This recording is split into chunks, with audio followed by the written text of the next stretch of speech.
Queridos irmãos e irmãs, é com muita alegria que eu estou aqui de novo, de volta. Essa igreja irmã, tão querida ao meu coração.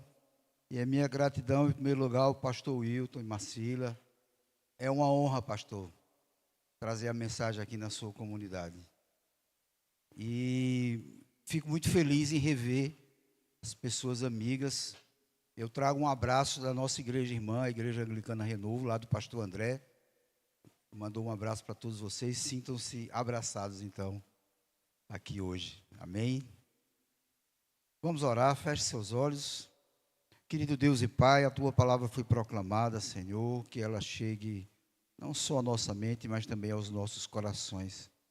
E que o Espírito Santo nos dê o entendimento, abra os nossos ouvidos espirituais, para que nós possamos compreender e entender aquilo que Tu tens planejado, Senhor, para o Teu povo, nessa igreja, nesse dia, Senhor.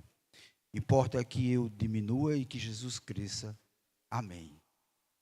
Meus queridos irmãos, nós estamos, toda a diocese está fazendo isso, não só aqui, mas a Renovo e outras igrejas.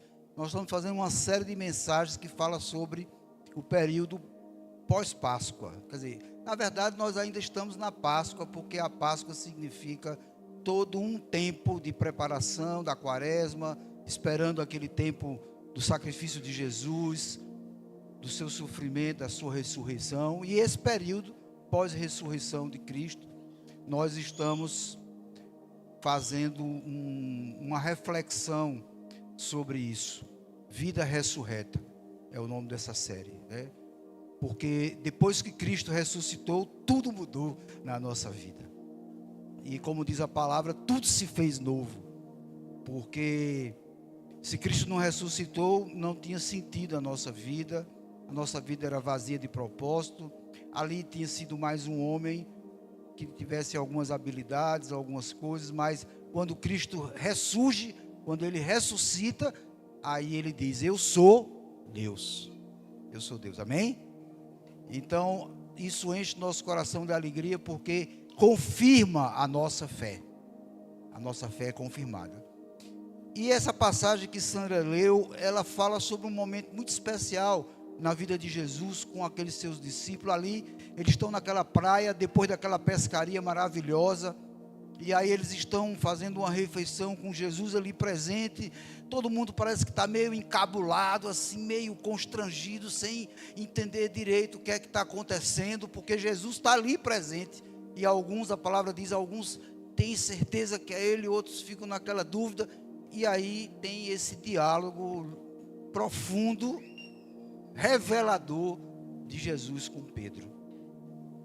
E Pedro, nós conhecemos muito bem, negou Jesus 3 vezes. E esse cenário, ele não é apenas um reencontro, mas ele é um momento de restauração profunda. Porque Pedro, quando negou Jesus, ali naquele momento, eu tenho a impressão que ele poderia ter pensado assim: eu posso ser perdoado? Porque a palavra diz que ele chorou. Quando ele viu Jesus, negou Jesus, ele chorou. Então eu acho que ele poderia em algum momento ter pensado assim: eu posso ser perdoado? E ele também pode ter se questionado e ter dito assim: eu ainda posso viver o propósito de Deus, mesmo eu tendo falhado? Eu penso que essa pergunta também é para mim e para vocês nessa noite. Muitas vezes nós falhamos com Deus, nós negamos Deus também quando a nossa fé vacila, quando nós caímos, quando nós não acreditamos que Deus pode restaurar a nossa vida, e nós às vezes caímos no erro, e quando a gente erra diante da palavra, nós estamos dizendo não a Deus. Quando nós nos desviamos dos caminhos do Senhor, nós também estamos dizendo não a Jesus. Não é a mesma coisa de Pedro, não é da mesma forma, mas é uma negação também. Então, eu penso que em algum momento da nossa vida, nós também podemos perguntar a nós mesmos: será se eu posso ser perdoado por esse erro que eu cometi? Será se Deus vai realinhar a minha vida E vai me colocar no seu propósito outra vez, depois do que eu fiz? Alguém já passou uma situação semelhante a essa? Eu creio que algumas pessoas sim. Jesus, ele não apenas perdoa as nossas faltas, mas ele nos restaura para nos reposicionar na missão que ele tem para cada um de nós.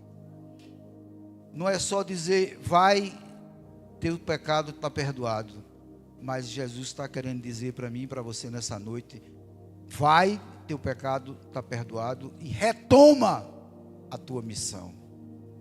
Aquilo que eu planejei para a tua vida, aquilo que está proposto por Deus para que você seja sal e luz na terra. Amém? Então, meus queridos, há escolhas da nossa vida que nos expõem, atitudes que nos constrangem e omissões que nos silenciam diante de Deus. Quantas vezes nós erramos e achamos que não tem volta, porque nós esquecemos às vezes a graça de Deus, a graça que vem para quem não merece, vem para nós, porque nós não merecemos, mas Deus nos ama, e Deus quer restaurar a minha vida e a sua vida nessa tarde, amém?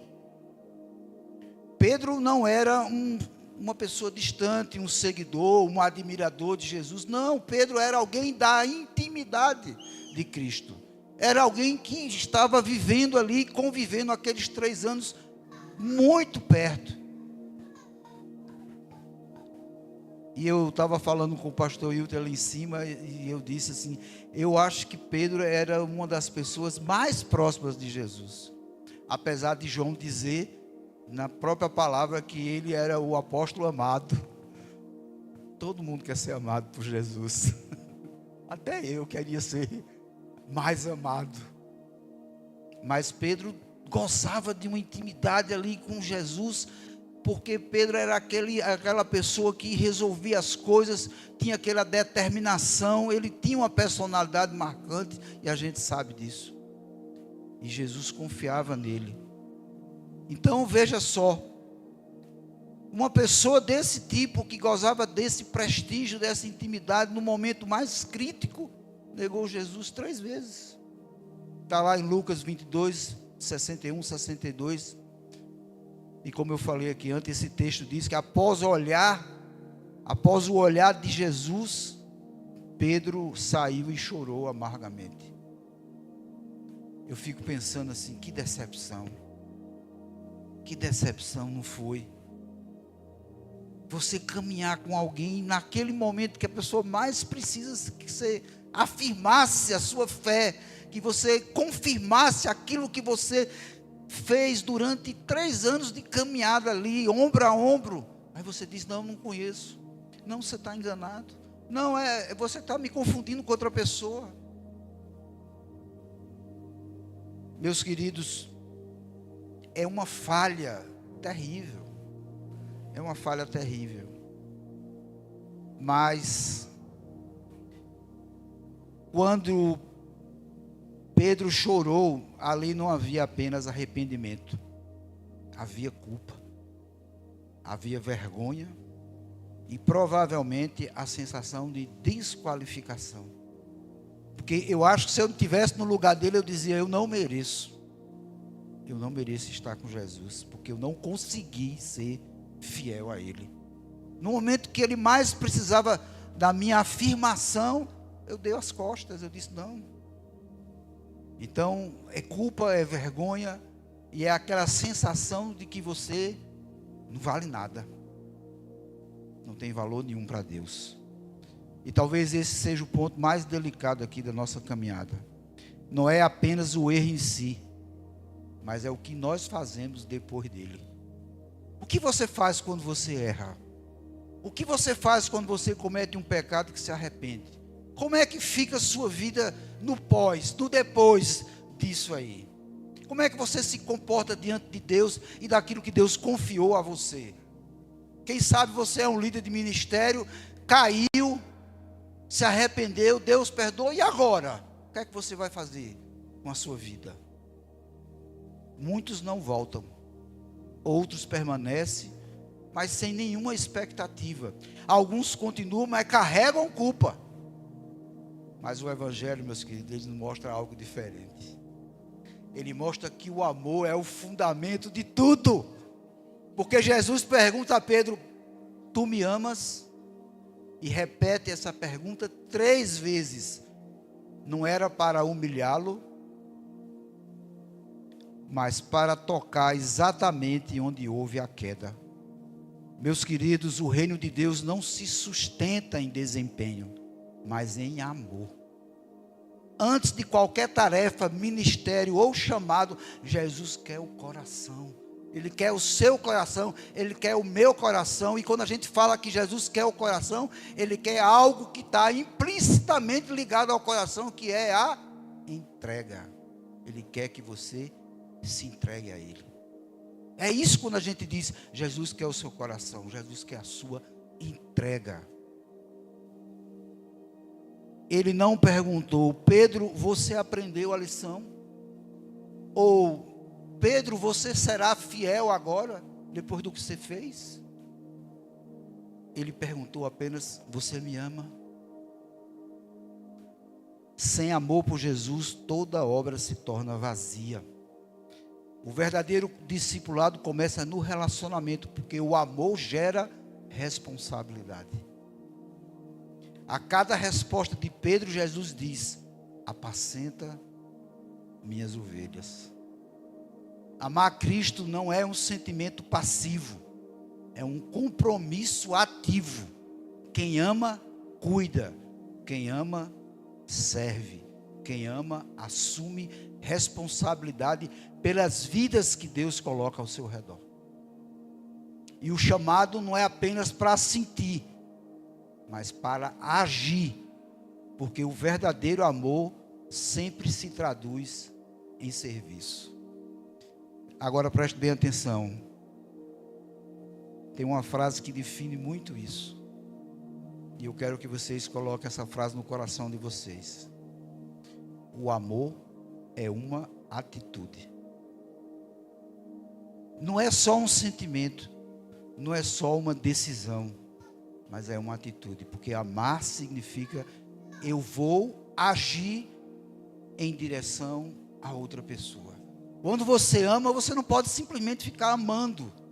Você tem que fazer algo.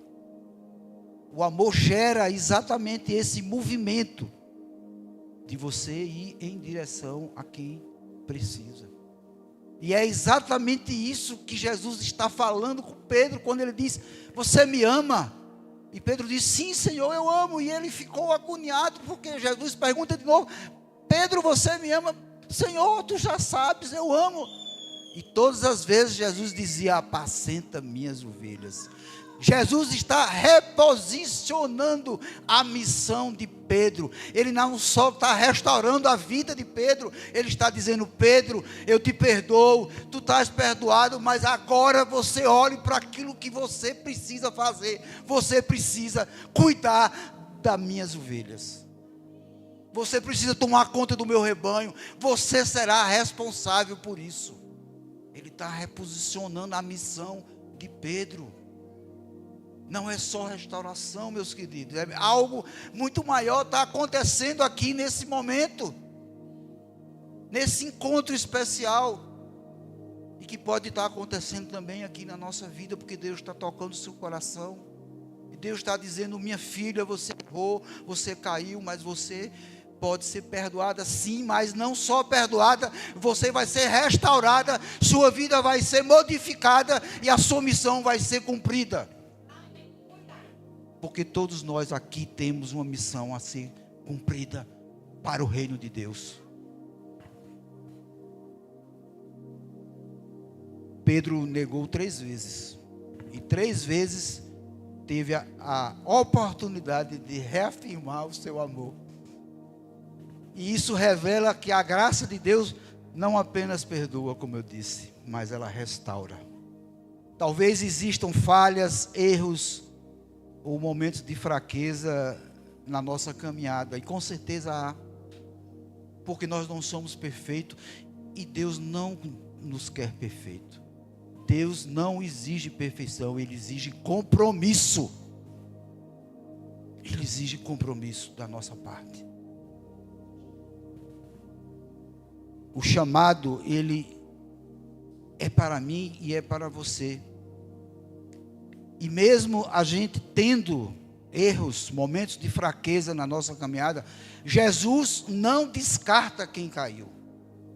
Ele se aproxima, ele confronta com amor e restabelece o propósito. A última palavra não é o fracasso, é a graça de Deus que é derramada sobre nossa vida, amém? Então o chamado inclui renúncia, porque Jesus termina tudo no final do versículo, o último versículo que foi lido. O que é que Jesus diz? Siga-me, siga-me. É isso que Jesus quer. Quando Ele restaura a vida de Pedro, quando Ele redireciona o propósito de Pedro na história da humanidade, no fim Ele diz: você vai fazer tudo isso, você vai me seguir. Meus queridos, o que Jesus está dizendo para mim e para vocês nessa noite é que, mesmo com as nossas falhas, com os nossos pecados, com os nossos erros, que podem ser perdoados e restaurados, nós precisamos ouvir a voz de Deus ao nosso coração. E Jesus está dizendo: siga-me. E seguir Jesus não é só acompanhar. Seguir Jesus é se comprometer com a obra do reino de Deus. Amém? Então esse texto, meus queridos, ele traz lições preciosas à nossa vida. E eu vou falar aqui um pouco sobre algumas delas.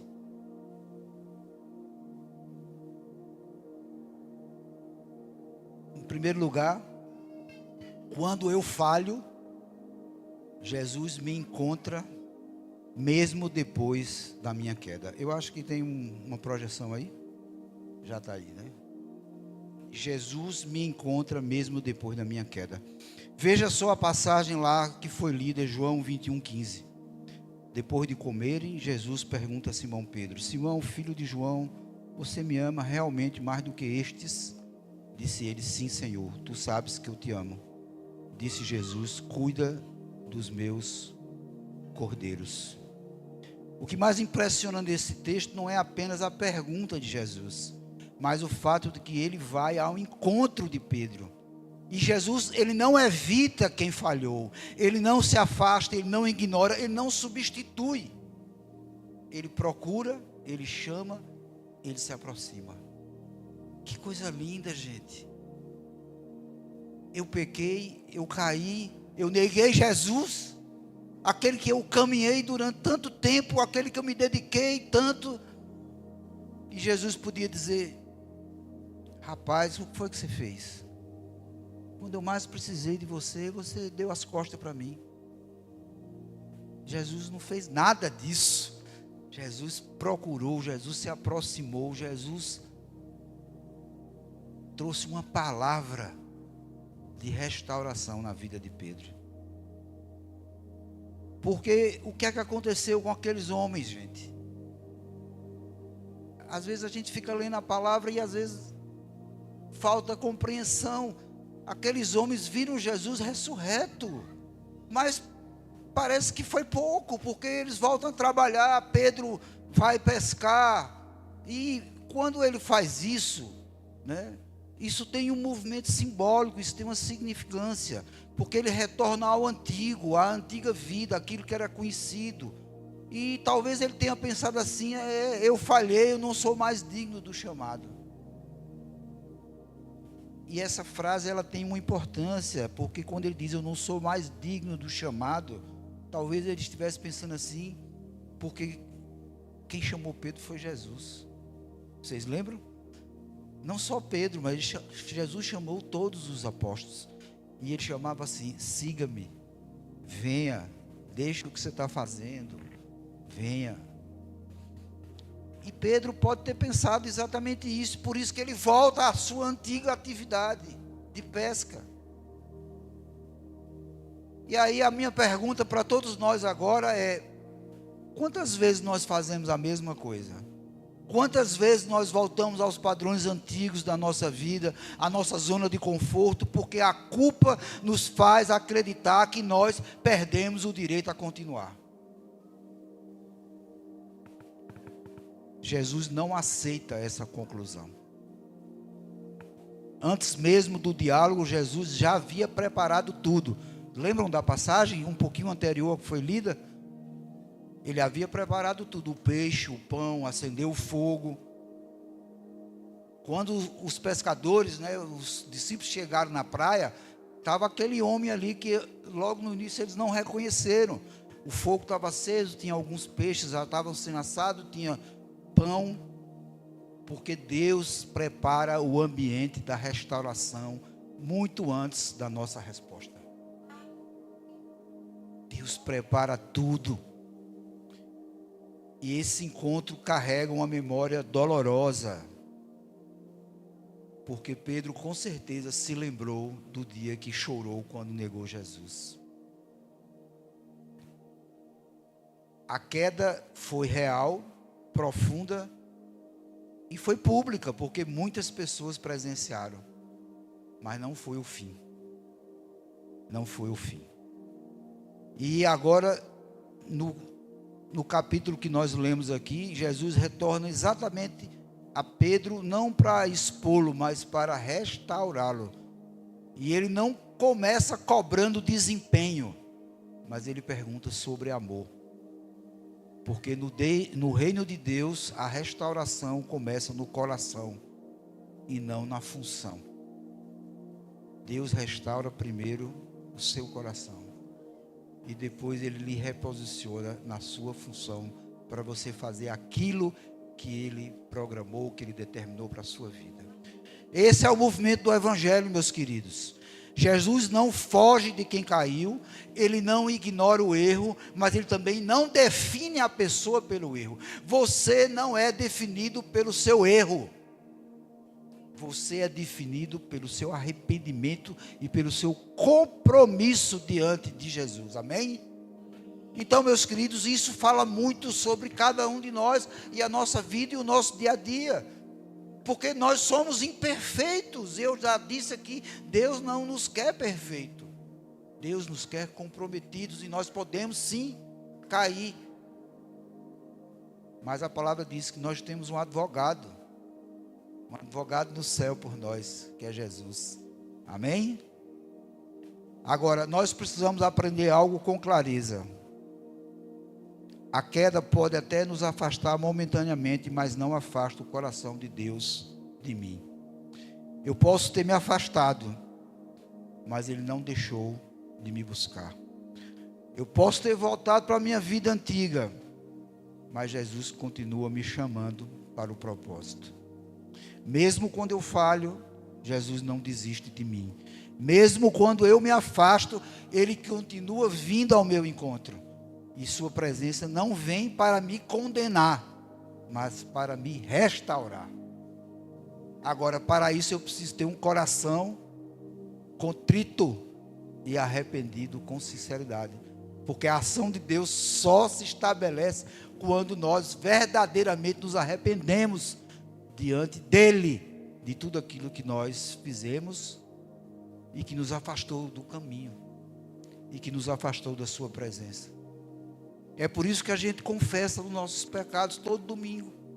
Que eu digo sempre lá na nossa igreja, é um privilégio que Deus nos dá durante o culto, a gente ter esse momento de abrir nosso coração e dizer: Senhor, eu pequei, eu errei, mas eu quero ser restaurado, eu quero ser perdoado, eu quero voltar à minha vida nova.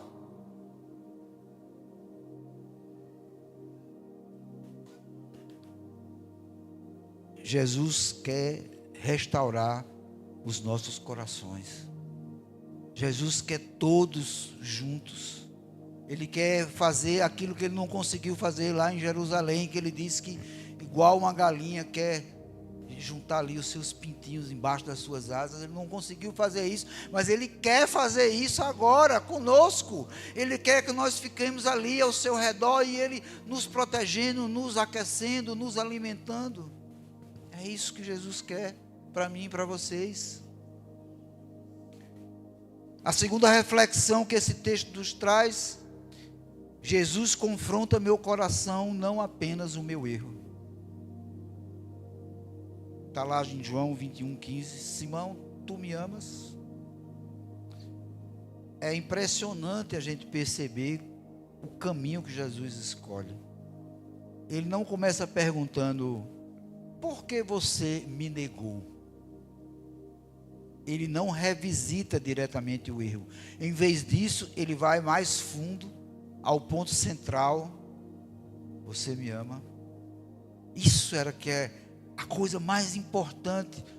Não o erro, mas o sentido maior de tudo, o amor. Porque sem amor, aí sim nós negamos tudo. O evangelho, o problema nunca é apenas o comportamento, é o coração que está por trás dele. Pedro negou Jesus com palavras, mas a raiz da queda não foi apenas a negação, foram o medo, a fragilidade e o desalinhamento interior. Jesus então não trata apenas o sintoma, ele trata a origem. A Bíblia deixa claro que tudo começa no coração. E a gente lembra aqui algumas passagens bíblicas lá em Provérbios 4:23, que diz assim: acima de tudo guarde o seu coração, pois dele depende toda a sua vida. O coração na linguagem bíblica não é apenas emoção, é o centro das decisões, das vontades, do afeto, da direção da vida. É de lá que flui nossa.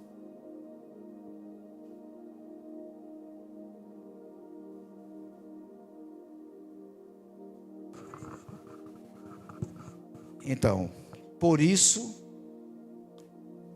Jesus reafirma lá em Mateus 22:37, ame o Senhor, o seu Deus, de todo o seu coração. Antes de qualquer ação vem a relação, antes do serviço vem o amor, antes da missão vem o coração alinhado. Isso muda completamente a forma como entendemos o que é restauração. Deus não trabalha apenas no que é visível, Ele trabalha no que sustenta o visível. Às vezes nós pensamos que o nosso maior problema foi o erro que cometemos, mas na verdade o maior problema é aquilo que está desalinhado dentro de nós. E é exatamente isso que Jesus quer restaurar. Ele não quer apenas que eu pare de errar, Ele quer que eu volte a amar. Porque aí eu queria também que vocês prestassem bem atenção nessa frase. Quem ama corretamente, vive corretamente. Quem tem o coração alinhado, tem a vida alinhada. Quem ama corretamente, vive corretamente. Quem tem o coração alinhado, tem a vida alinhada. Jesus não está apenas corrigindo minhas atitudes, Ele está restaurando o meu coração. A questão não é apenas o que eu fiz, é quem eu amo. Esse é o ponto principal. A terceira reflexão do nosso texto de hoje, está aí na tela: Jesus restaura na mesma medida da minha queda. Pedro negou 3 vezes. Jesus pergunta 3 vezes. Isso não é repetição, preste bem atenção. É restauração intencional. Cada pergunta de Jesus não é um constrangimento, é um processo. É como se a cada resposta de Pedro, uma camada da sua dor fosse sendo tratada. Onde houve negação, agora há afirmação. Onde houve queda, agora há reconstrução. Jesus não trata superficialmente daquilo que nos marcou profundamente. Ele vai até a raiz. Porque a restauração de Deus não é apenas funcional, é relacional e é profunda. Deus não apenas interrompe o dano, Ele redime o tempo, Ele restaura o que foi perdido, Ele reconstrói o que parecia comprometido. E é exatamente isso que vemos com Pedro. Após cada resposta, Jesus diz: apacenta meus cordeiros, pastoreia minhas ovelhas, cuida das minhas ovelhas. Ou seja, Jesus não apenas perdoa Pedro, Ele o recomissiona. E isso é essencial, porque a restauração no Evangelho, ela não termina só no perdão, ela continua no reposicionamento para o propósito. É aquilo que eu falei, não é só perdoar, gente, mas é perdoar e você voltar a fazer aquilo que Deus tem planejado para a sua vida.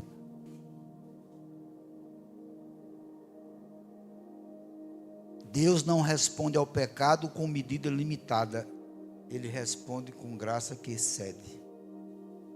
Mas, como a graça é imerecida, nós não merecemos, mas Deus olha para nós com amor e graça.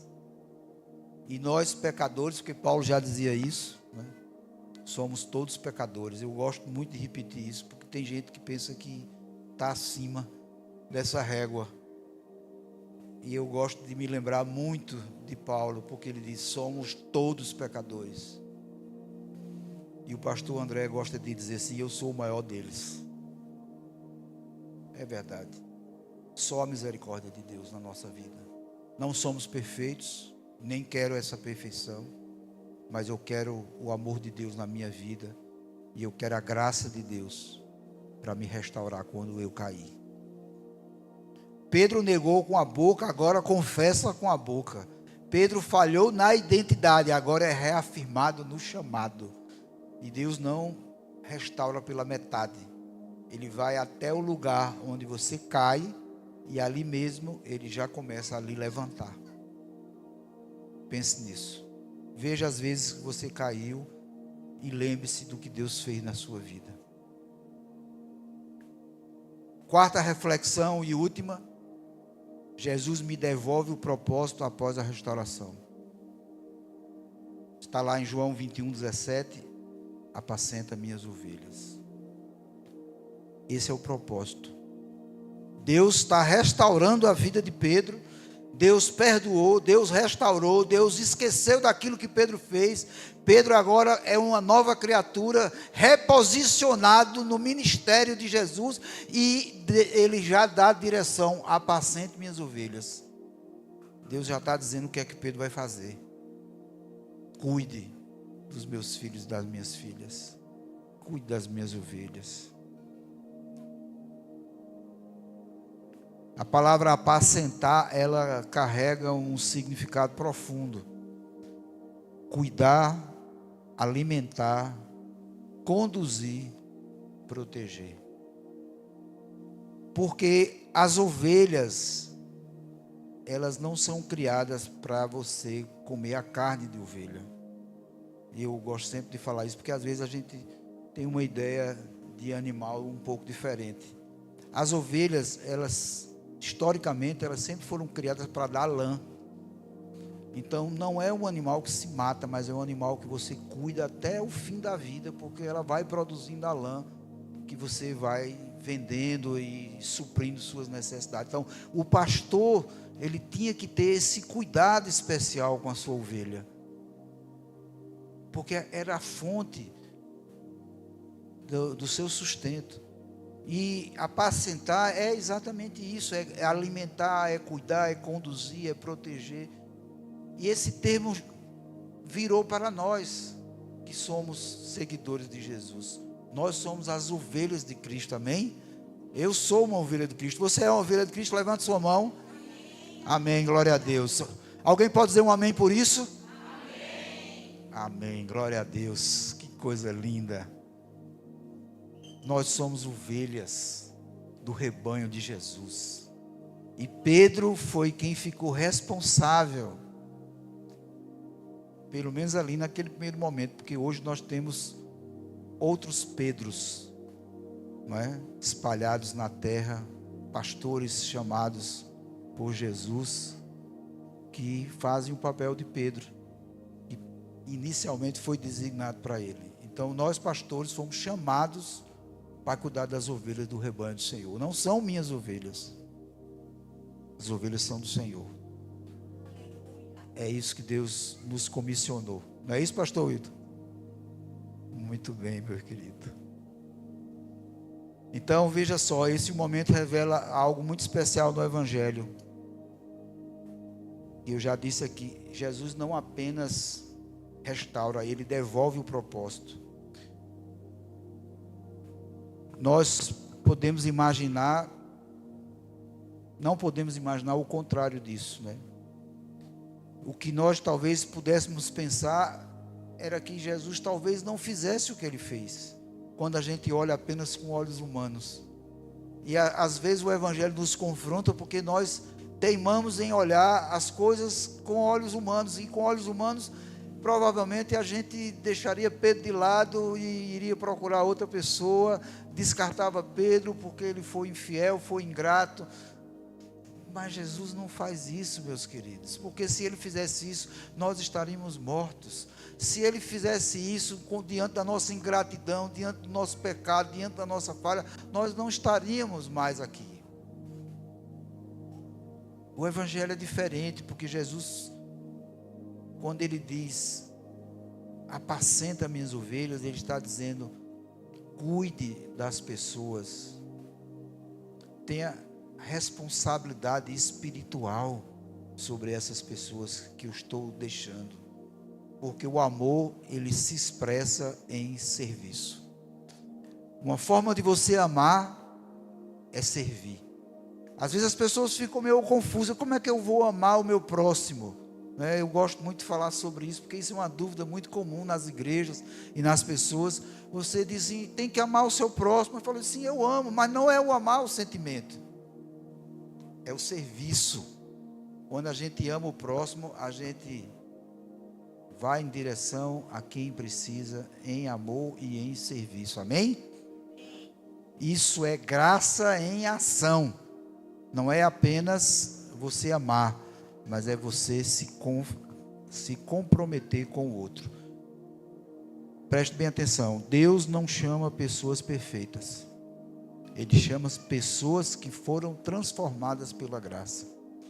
Muitas vezes nós acreditamos que nossos erros nos desqualificam definitivamente, mas Jesus está nos mostrando que nele a restauração não é o fim, é o recomeço. Minha falha não cancela o chamado de Deus. Eu não sou definido pelo meu pior momento, mas pela graça que me alcançou. E todos nós temos um testemunho, temos uma história para contar de transformação e de graça na nossa vida. Eu era uma pessoa que achava que eu não precisava de Deus, achava que eu tinha inteligência e força suficiente para conduzir a minha vida. E um dia Deus me disse, não é assim, meu querido. Chegue para junto de mim, eu vou lhe mostrar a verdade que vai lhe libertar. E eu fui liberto, amém? E eu fui liberto. Quando eu entreguei minha vida a Cristo, quantos anos faz isso, meu amor? 30 anos atrás, só. Oh, glória, 30 anos, caminhando junto com Cristo. Quando eu fiz isso, minha vida mudou. Minha vida teve um novo significado. Eu digo sempre que é uma ressignificação da vida, quando você entrega seu coração a Jesus. E eu só vim entender o que é isso agora há pouco tempo, acho que há uns 2 anos atrás. Eu descobri que eu estava com diabetes. E aí vem, aquela imposição de uma dieta rigorosa. Eu precisava perder peso. E eu confesso que eu fiquei bastante triste. E eu falei, meu Deus, eu não vou comer mais nada do que eu gosto. Vocês estão rindo, mas isso é muito sério, gente. Mas a minha filha mais nova, a minha caçula, meu amor, ligou para mim e disse, painho, não se preocupe com isso. Você vai ressignificar a sua vida. Gente, essa palavra foi libertadora para mim. Porque a partir de eu ressignificar a minha vida, eu percebi que a comida não tem o valor que eu dava. E quando Jesus falou ao meu coração, agora foi que eu entendi por que minha vida foi ressignificada. Porque tudo aquilo que não fazia parte do reino de Deus perdeu totalmente o sentido. Tudo aquilo que eu fazia que não agradava o Senhor, que eu não tinha nem conhecimento disso, que quando eu entreguei minha vida, eu disse, eu não quero mais nada disso.